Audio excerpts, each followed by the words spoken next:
in this video, I'm going to show you how you can pull in stock prices for a particular ticker and how to calculate 20-day, 50-day, 200-day moving averages, and also track when a crossover's happened, both a bearish and a bullish crossover. Now, before we jump in, if you're finding these tutorials and tips helpful, don't forget to hit the like button and subscribe, and make sure to enable notifications so you never miss another video. So let's get started with a really simple layout first, and that's going to be to pull in the actual stock history that we're going to need. So over here, I'm going to set a place where I can enter my stocks. I'm going to use everybody's favorite stock these days, and that's NVIDIA. And I'm going to highlight this in yellow because what I'm going to do is link to this cell so that way I can update my spreadsheet, so there's always going to be linking to whatever that ticker is. And I'm going to use the Google Finance function to say reference that ticker and then pull the price for today. And let's say I'm just going to go back 365 days. Obviously, you can change this if you want to go even further than that. And I'm going to go up until today. And so through the Google Finance function, it's going to give me all the dates going back to last year, the closing values.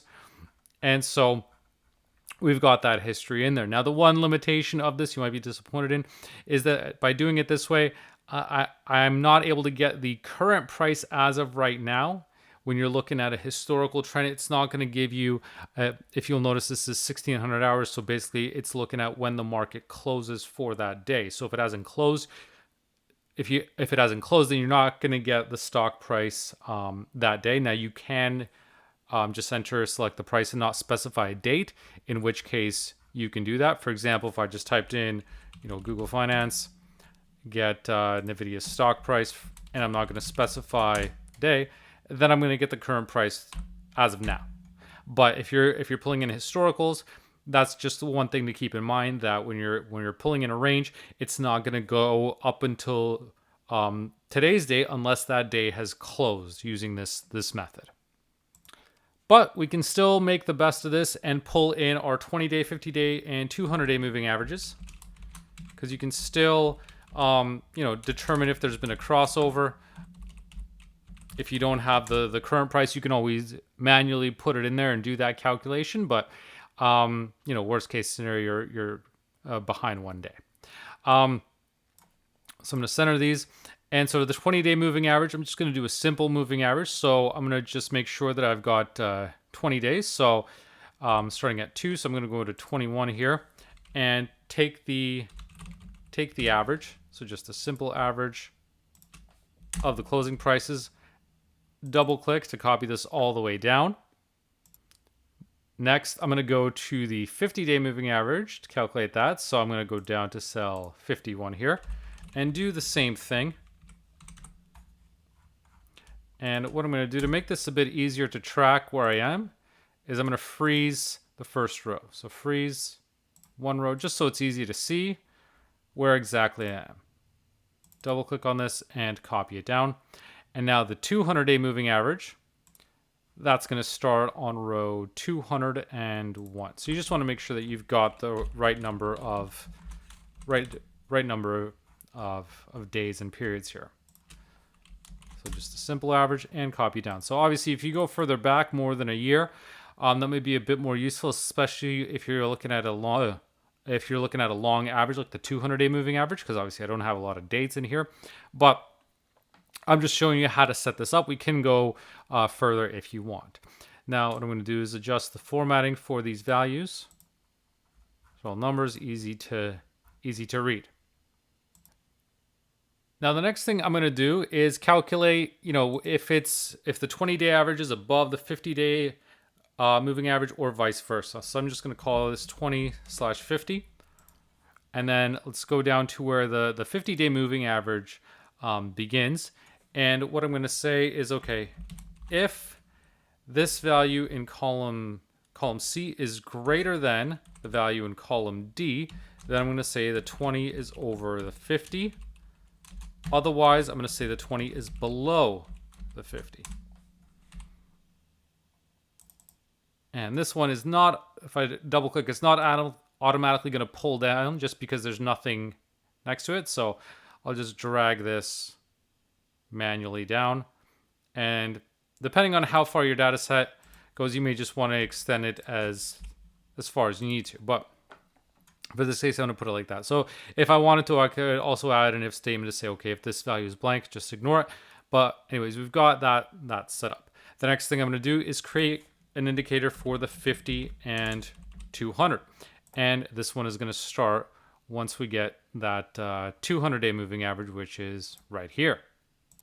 So for this calculation, it's going to be the same sort of logic. I'm going to look at column D to say, okay, if this is greater than the value in column E, then I'm going to say the 50 is over the 200. Otherwise, the 50 is under the 200. And so I've missed the if statement. There we go.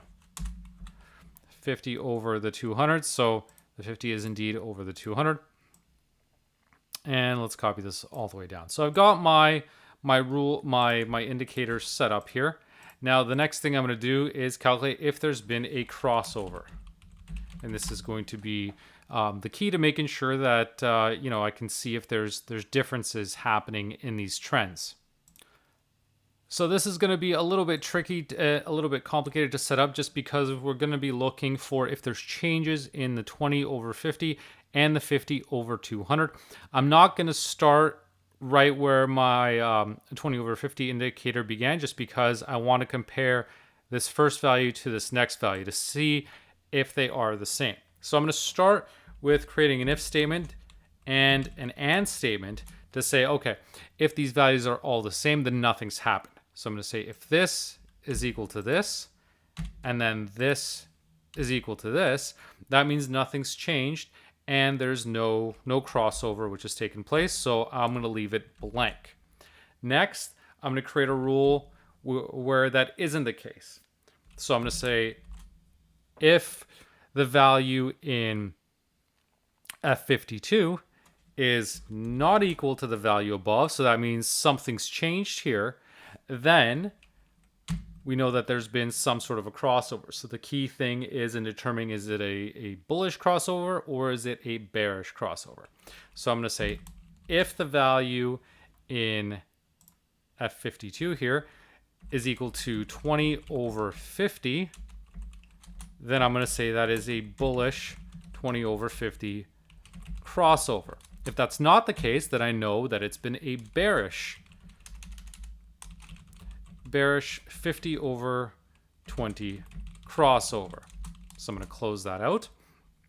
I'm going to continue with my statement. Okay, so if that's not the case, so if these are still the same, then that means there's been a crossover in the 50 over 200 indicator. So in this case, I'm going to create another if statement to say, okay, if the value in G52 is equal to 50 over 200, then I'm going to say that is a bullish 50 over 200 crossover. Otherwise, it is a bearish 200 over 50 crossover. And now I'm going to close these out. And so we can see to make sure we've got enough parentheses closed. So that is set up in there. And so now let's copy this down. So all the way down to the bottom here.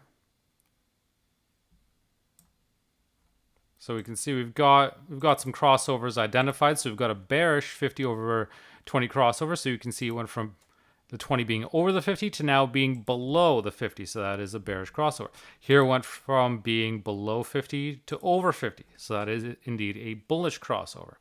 So now the next thing I'm going to do is create some conditional formatting rules to highlight when this has happened. Because right now I just see a text value, but I can't easily see whether it's a positive trend or a negative trend. So I'm going to use conditional formatting to help me with that.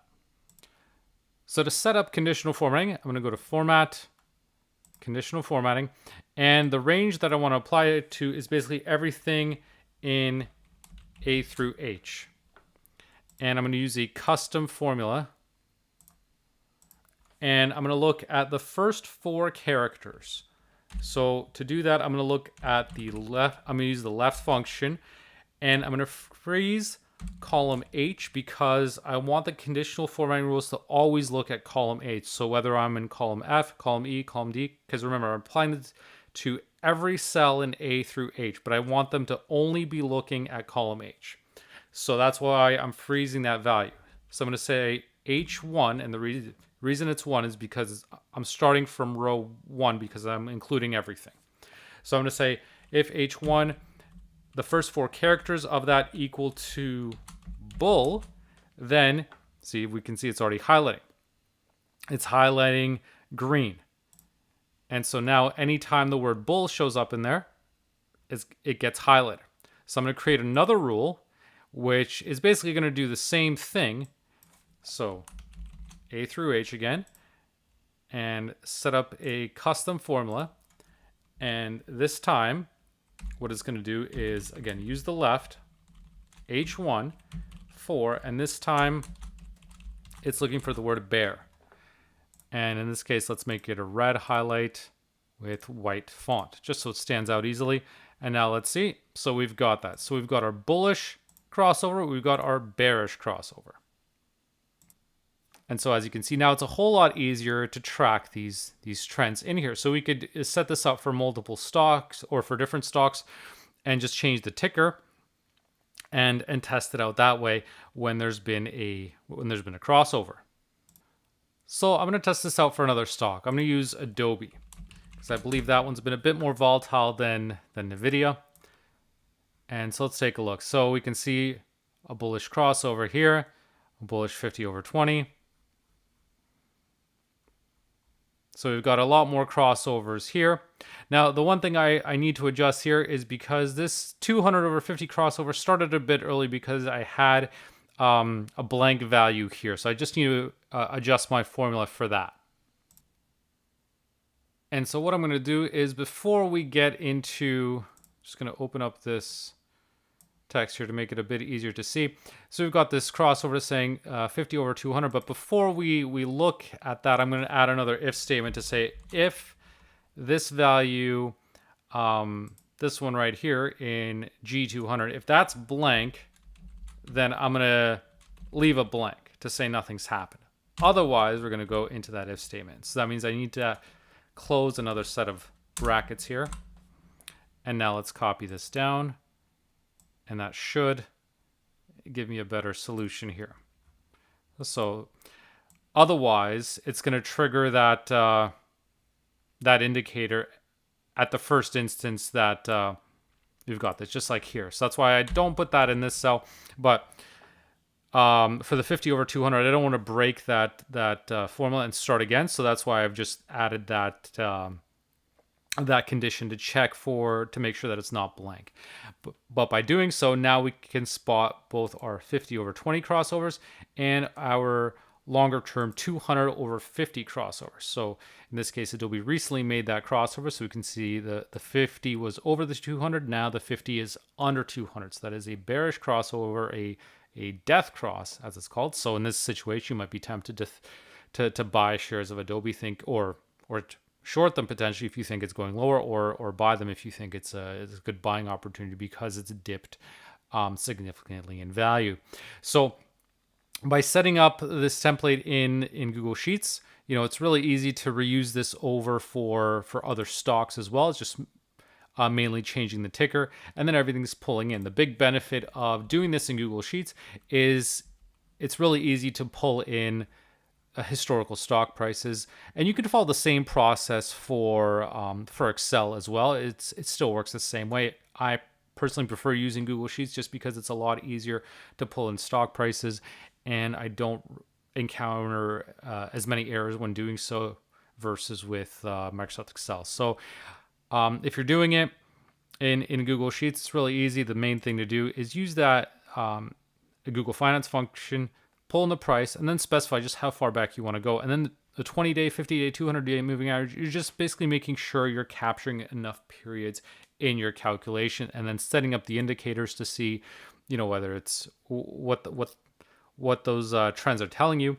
And then for the crossover, you're just looking to see if there's been a change in those metrics. And then the last step I did in the spreadsheet was to add conditional formatting to make it visually easy to spot when those crossovers are happening. So hopefully that helps you identify trends and opportunities in the market to buy or sell stocks. So I hope you found this useful. And if you did, please make sure to leave a like and subscribe. Thanks for watching.